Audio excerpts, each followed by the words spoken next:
매일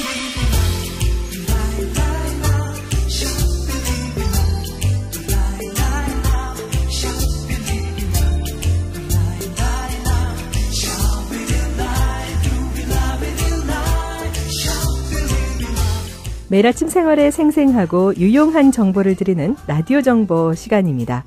네, 오늘은요. 요즘 많은 분들이 궁금하시는 이 은퇴, 풍요로운 은퇴를 위해서 점검해야 할 3가지 요소들에 대해서 알아보도록 할 텐데요. 하재원 공인재정상담가 모시고 이야기 나눠보도록 하겠습니다. 하재원 공인재정상담가님 어서 오세요. 네, 안녕하세요. 반갑습니다. 네, 감사합니다.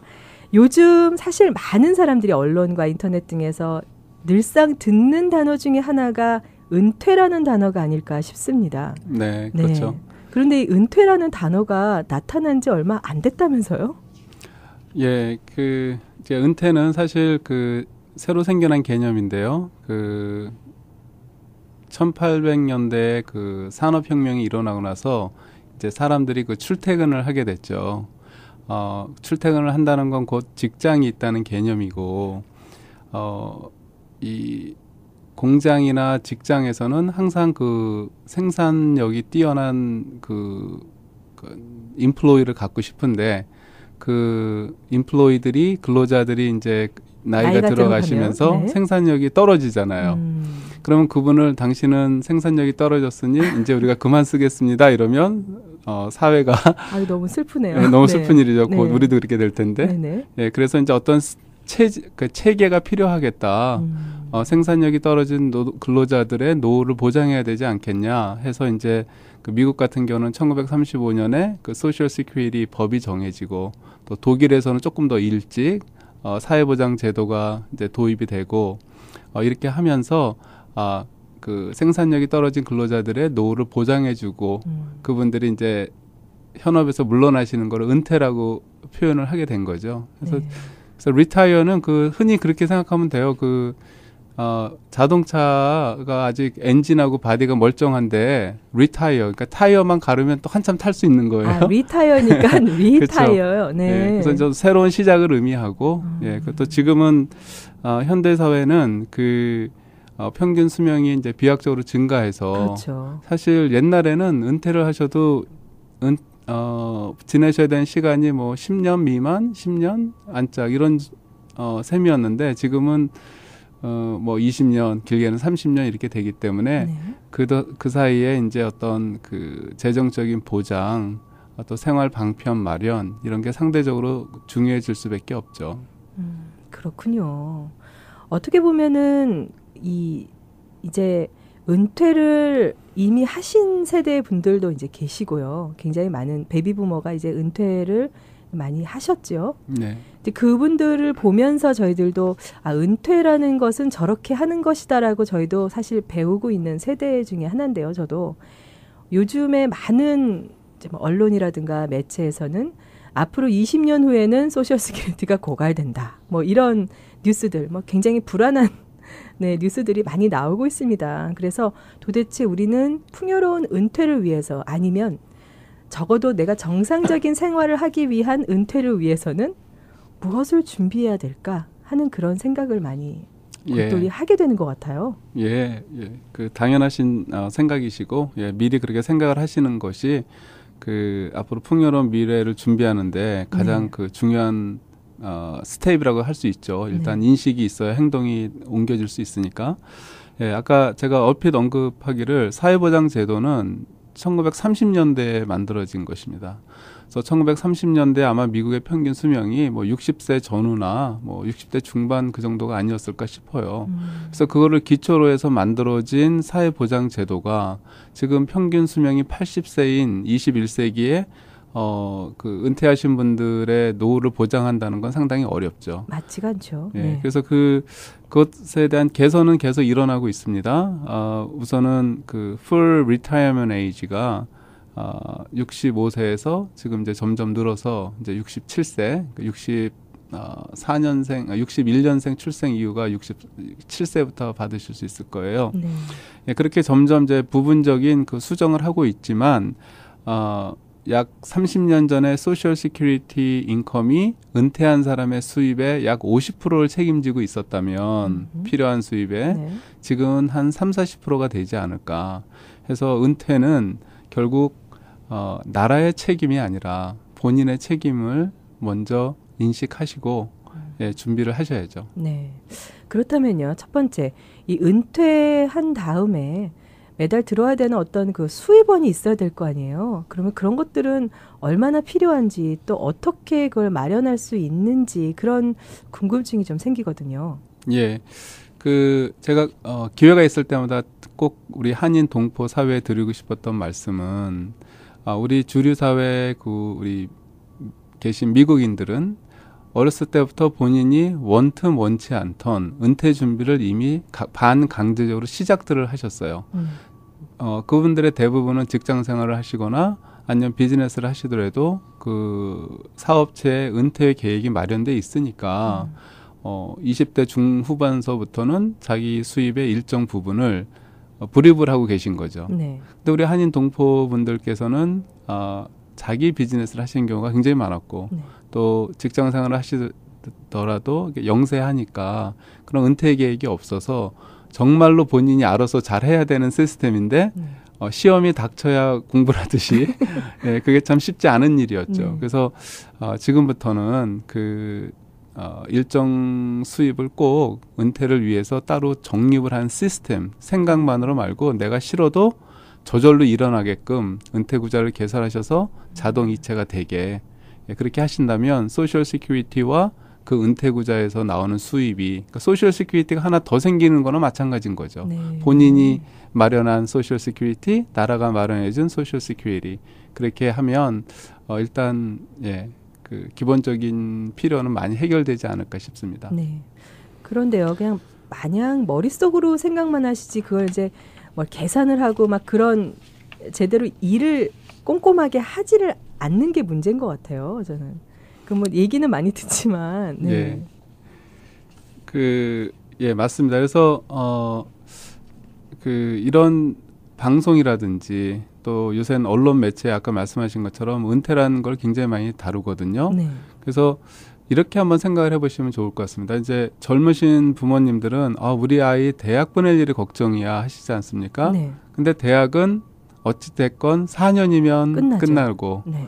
뭐 10만 불에서 20만 불 사이면 해결이 되는 일이지만 네. 은퇴 생활은 아까 말씀드린 대로 굉장히 오래되죠.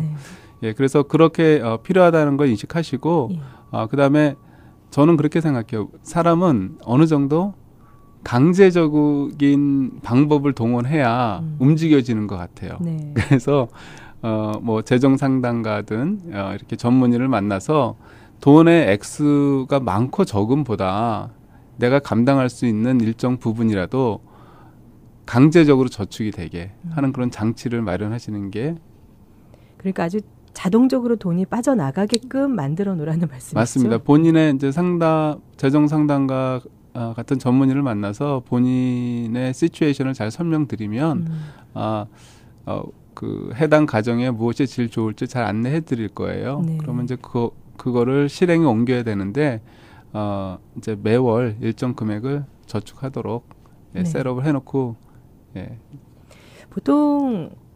보통은 그런 것 같아요. 내가 이거는 어디에다 써야지 또 이건 어디에다 써야지 이렇게 재산을 여기저기 조금 배치는 어느 정도 하는 것 같아요. 전문적으로 배치는 하진 않지만 예를 들어서 뭐 세이빙스 어카운트 조금 있고요. 그다음에 체킹 어카운트 조금 있고요. 그다음에 그 외에도 뭐 이런저런 형태의 재산을 가지고는 조금씩은 있는데 이 전문가의 도움을 받지 않고 자기가 본인이 알아서 하다 보니까는 어떻게 보면은 좀 배치도 도움이 좀 필요하고 네. 어떻게 해야 되는지 잘 모르거든요.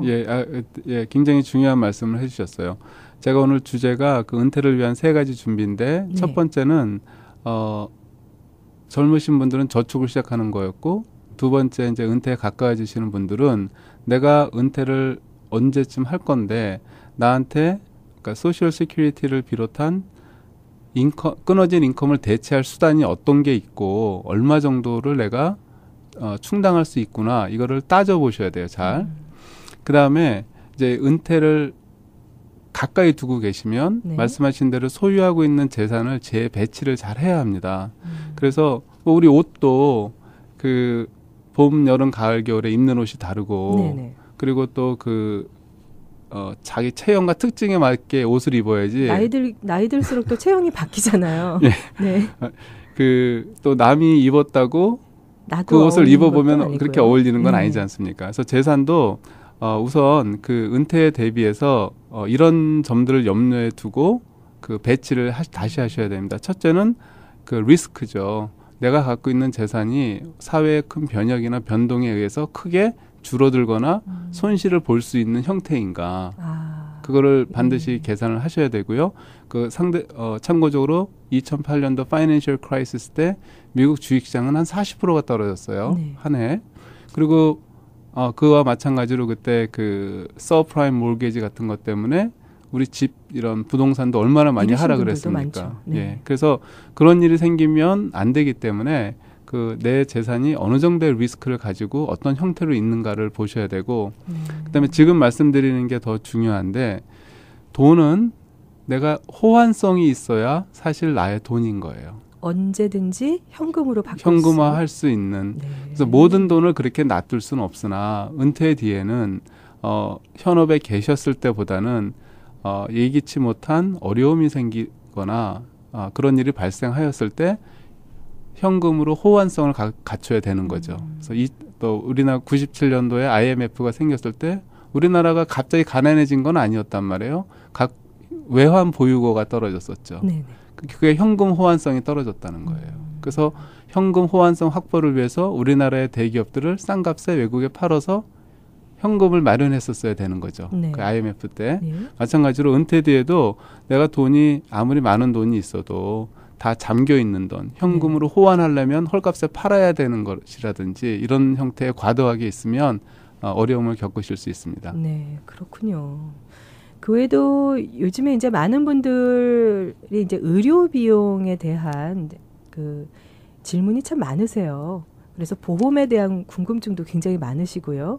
그런데요, 어떻게 됩니까? 왜냐하면 이제 점점 가면 갈수록 그 사회가 이제 고령화가 되고 80세가 넘어서도 굉장히 건강하시거든요. 네, 맞습니다. 네. 이런 의료 비용에 대해 대비해서 준비도 하셔야 될 것 같아요. 은퇴 뒤에 내가 돈이 얼마가 필요할까를 계산할 때 반드시 이거 좀 소홀하기 쉬운데 그 의료비에 대한 예산을 책정해 놓으셔야 됩니다. 그래서 지금 65세가 되면 메디케어를 해주는데 얼핏 생각하기엔 난 65 되면 나라에서 내 헬스 인슈런스를 다 해주겠지. 하지만 그게 아니지 않습니까? 그게 아니죠. 예, 네. 65세가 돼도 메디케어 같은 경우는 의사 비용과 그 처방약 담당해주는 파트 B하고 D 같은 경우는 내 돈을 내야 돼요. 네. 근데 그게 부부 합치면 뭐 한 달에 그 두 개만 하더라도 한 뭐 300불 이렇게 되고 그 다음에 거기다가 메디케어 인슈런스는 의료 비용의 80%만 커버를 해줘서 20%는 하는 그 서플리멘털 보험을 따로 가입을 하셔야 됩니다. 네. 그래서 두 분이 합치게 되면 한 달에 한 700불, 800불 그렇죠. 정도의 의료 비용이 들어가는 걸 반드시 책정을 해 놓으셔야 됩니다. 어떻게 보면은 이제 아파트에 들어가서 사시는 분들도 많이 계시고요. 또 그런 어시스트 리빙에 대한 그런 관심도 굉장히 높아지시는데 그런 리빙 같은 것들도 포함이 되나요? 이런 계산을 아닙니다. 할 때? 예, 네. 그러니까 조금 전에 말씀드린 의료 비용은 그거는 이제 병원과 의사 비용을 얘기하는 거고 네네. 그 국가에서 해주는 의료 보험은 어쨌든 세금을 쓰는 거거든요. 네. 그래서 세금을 쓸 때는 이 사람을 치료하였을 때 이 사람의 증상이 나아질 거라는 그런 진단이 있을 때 치료를 하는 겁니다. 그럼 그게 아니고 거주라든가 일반 생활은 포함이 안 되는 거죠. 그럼요. 예. 지금 말씀하시는 거는 제가 볼 땐 그 롱텀 케어, 네, 그 롱텀 양로원이라든지 홈헬스 케어 비용을 얘기하시는데 그거는 지금 한국도 그거를 국가에서 부담한다 뭐 이런 치매 환자들에 대해서 치매 환자 네. 근데 사실 그게 돈이 너무 많이 들죠. 네. 1년에 7, 8만 불씩 소요되는데 네. 제가 볼 때는 나라가 감당할 일은 아닌 것 같습니다. 못 하는 거죠. 안 하는 게 아니라. 그러니까 그런 부분들도 개인들이 왜냐하면은 내가 치매가 올지 안 올지 아무도 모르잖아요. 모르죠. 네. 그렇다 보면은 그런 부분들도 사실 은퇴를 계획하실 때 좀 꼼꼼하게 맞습니다. 고려를 하시면 예. 좋을 것 같다는. 네. 예. 잘못하면 평생 모은 재산을 많이 축낼 수 있죠. 그 아. 양로원 비용이라든지 이런 것으로. 네, 그렇군요. 자, 어떻게 보면은 풍요롭고도 이제 건강한 은퇴를 위해서 미리 점검해야 될 요소들이 많이 있는데요. 네, 앞부분에서부터 다시 한번 차근차근 다시 한번 좀 되짚어봤으면 좋겠습니다. 다시 한번 좀 리뷰를 해주시죠. 예. 은퇴는 더 이상 나라가 책임져 주는 것이 아니다. 따라서 내가 나의 그러니까 나의 내가 설치한 또 다른 소셜 시큐리티 플랜이 필요하다. 그걸 하기 위해서 가장 효과적인 건 직장에서 해주는 401k 플랜이라든지 아니면 IRA 같은 그런 은퇴 계획을 일찍 가입하셔서 형편이 되시는 만큼 많이 적립을 하시는 것이 제일 중요하고요. 네. 그다음에 은퇴 뒤에 나한테 생길 수 있는 은퇴 수입원이 어떤 것들이 있는지 당연히 소셜 시큐리티는 얼마가 나올 것인지 아셔야 되고 네. 직장 생활 하시게 되면 거기에 있는 연금 이런 것들이 나한테 먼슬리 얼마 정도 돈을 마련해 줄 건지 또 내가 집을 다운사이징 하든지 뭐 운영하는 비즈니스 팔고 얼마 정도의 수입이 생길 건지 그거를 은퇴를 한 10년 안쪽으로 남겨두고 계신다면 예, 전문가하고 상의하실 필요가 있다고 생각을 하고요. 그다음에 소유하고 있는 재산을 재배치해야 된다. 현금 호환성을 확보해서 너무 오랫동안 이렇게 돈이 묶여 있는 곳은 좀 지양하셔야 되고 네. 그다음에 너무 위험한 투자, 수익성을 쫓아가다가 잘못하다가는 그 원금 손실이 너무 크게 생기면 어려우니까 개인이 주식하시는 분들이 굉장히 이 부분이 리스크 관리가 안 되시는 것 같더라고요. 예, 그거는 좀 강하게 표현해서 안 하시는 게 좋고요. 네. 예, 상당히 위험하죠. 예, 한 100명이 투자를 한다면 네. 한 3, 4%가 이익을 보시고 거의 90% 이상의 돈을 잃으세요. 그러니까 개인이 주식하시는 분들 같은 경우는 이 점을 꼭 명심하셨으면 좋겠어요. 예, 어떤 한순간에 주식시장이 올라갈 때는 무엇을 하든지 다 올라갑니다. 하지만 그것이 카지노 출입과 똑같아요. 어쩌다 한두 번 돈을 따실 수는 있으나 아마 통계를 다 내놓으시면 손실 본 게 훨씬 많으실 겁니다. 똑같은 이치입니다. 네. 그 다음에 또 고려해야 될 사항들은? 예, 그 다음에 의료 비용이 많이 들게 되므로 네.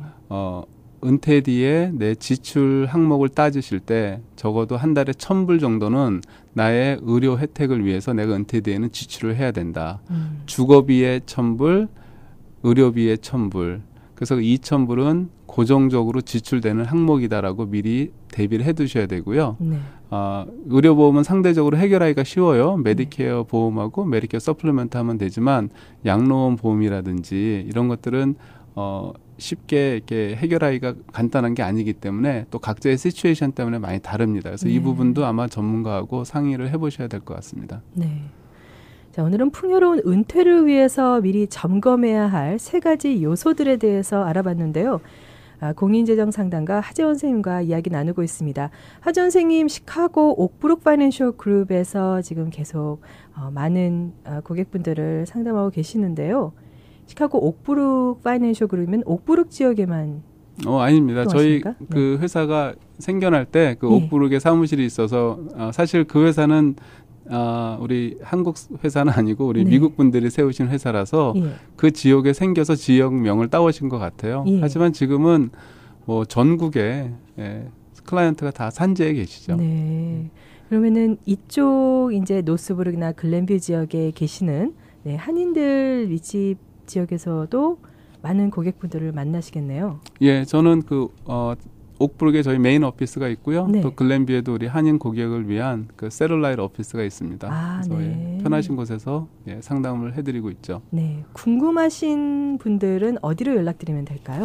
예, 저희 사무실 전화번호가 847-486-9590, 847-486-9590이고요. 예, 북쪽 지역은 제가 어포인먼트 온리로 운영을 하고 있기 때문에 미리 전화를 주시고 어포인먼트를 해주시면 감사하겠습니다. 네, 감사합니다. 자, 오늘은요, 풍요로운 은퇴를 위해서 우리가 미리 점검해야 될 3가지 요소들에 대해서 자세한 정보를 알아봤습니다. 시카고 브룩 파이낸셜 그룹의 공인재정 상담가 하재원 선생님과 이야기 나눠봤습니다. 하재원 선생님, 오늘 좋은 정보 감사합니다. 예, 초대해 주셔서 감사합니다. 감사합니다.